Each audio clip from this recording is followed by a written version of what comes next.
Okay, thanks for joining Kings TV GH, wo number 1 online sports channel so enie abusuafo yatenase ye ba bedi nkomo nyame ya admo chena ewo Accra Sports Stadium eye Kumasi Asante Kotoko wo mo ene eye Accra Heart to Folk ena etimi ede apem so eno eye democracy kapa eno nso ebetimi abaso ena fe signings a class no bi enso etimi aye ehon nkomo ena ye babedi ewo eye dwumadie eso medin ene Ahmed Ayat team of producers kame ho ena matenase a medesa enkomodie wei enso etimi ede abro entino obedwene yen na afi no oye ni wa subscribe na afi notification bell no watimi aboso kama na bibiano enso atimi akoya fe comment nso de ba ebeboa pa na afi atimi agro channel na afi bibiano enso atimi akọ enkan enso ehọ nyame adom a ochena eno eye 17th July 2024 ewa Accra Sports Stadium Democracy Cup no enso ebetimi abaso 6 p.m. ena sa game no enso etimi etodwa 6 p.m. ena sa game no enso etimi etodwa ntimi no tesa de wonim se okwa Kumasi Asante Kotoko aso ya na jese coach ye friend Prosper Nate Ogum afi so onya available enfama ye Kotoko team no nemu no assistant coach ena etimi ede emrante no enso etimi ede ruma na bibia nso etimi akwankan enso ewo honomo na de etiane se signings ahodo enso etimi akoso players ni bi edi party ebi mo nso so etimi arrive intino no ena yebedi bi ho nkomo na afi wo hunu ayebebe bi ko ene se de ehon sem enso esi etie enti sesia no ma me enfant dwase abrante a ye frɛ no Elvis Chei Bafo na obo edema Liberty Professionals anti Elvis Chei Bafo ono ena eda screen so no say 3-year deal was signing ediama Kumasi Asante Kotoko a wa join the club no. Don't forget say momu sa brante friend Imano antwimu nyina no enso atimi a join it enti uram Kumasi Asante Kotoko so a nante say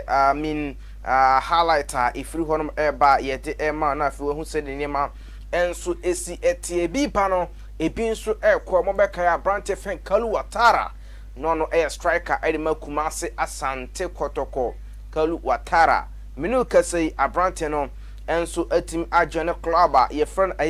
Mason Sporting Club ubramu ewo Iraq eho ena sa club yi enso ewo ndesi ade Kalu Watara enso atimi adwane mu ewo Iraq okona afi watimi akosi na kan Kotoko no na ase niema matin kakra na niema heda emfasa na sei no de watimi abuna ketem edi afri my ganem hase a wono nso ewuram ewo Iraq na afi wakwa akotoa ne dwumadie no so enso ewo ho a eno sede ehon nsem no enso esiete enso ewo don't forget se owuram ewo Accra Heart to Folk aso ya branti a ye friend kunadu yi adom wono nso ewuram ewo Ukraine ekobo besiabo kunadu yi adom okobo besiabo ewo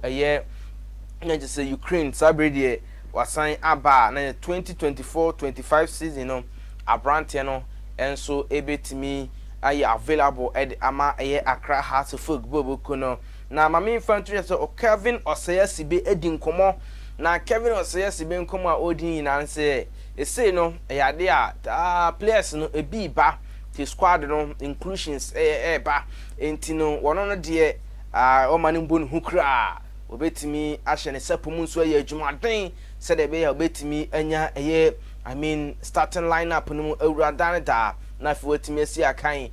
ama the Continental Club Massive Phobia never say die until the bones are rotten.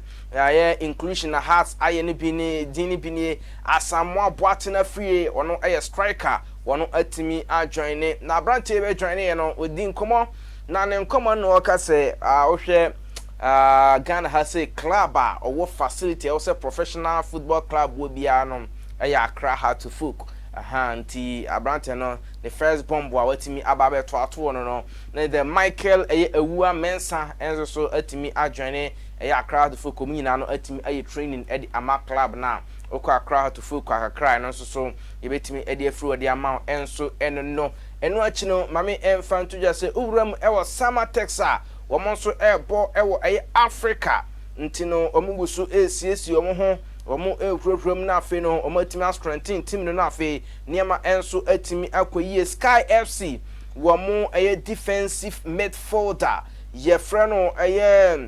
Akwasi Sapon no so adwene Samatex 3-year deal and abrante a ye frɛ no Akwasi Sapon enso atimi assign ediama Samatex boboko na one so receive ma akwa na Africa Samatex ekono niema enso atimi akọ nkan kama enso atimi edi amomo ho no ma eno sede ho nsem enso esi etie mede ukọ amin ahafo na fe yewura ewo Bechem United the Hunters womo aso ye me pacho na mo goalkeeper bi frɛ no Abdullahi Idrisu abrante no na onim goal da pa nyasem kuma oto na kua ache na abrante no season no yeguso last season ye pona na onya kwanya ewura mu ewo Tanzania Azam FC ena no so etimi ekwakyere ne bobre enso ewo hono na ayade a abrante a ye friend Idrisu Abdullahi amene kasai no say Tanzania squad 2024-25 season womo etime run pre-season no mo so etima ye no abrante a ye friend Abdullahi Idrisu enso enka squad no honti mene kasai no we free agent club a muhia abrante ne service no mo betimi akwa no na asem betimi ni akwa akodi nkomo na fe bibia tutoma watimi ababeda post no mo enso atimi ede amamo enti we no tense clubs no also mutimi because abrante no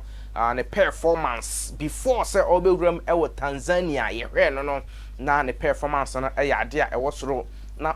one of the best goalkeepers ewo league ni ma na untimi mbo 3 abra ombo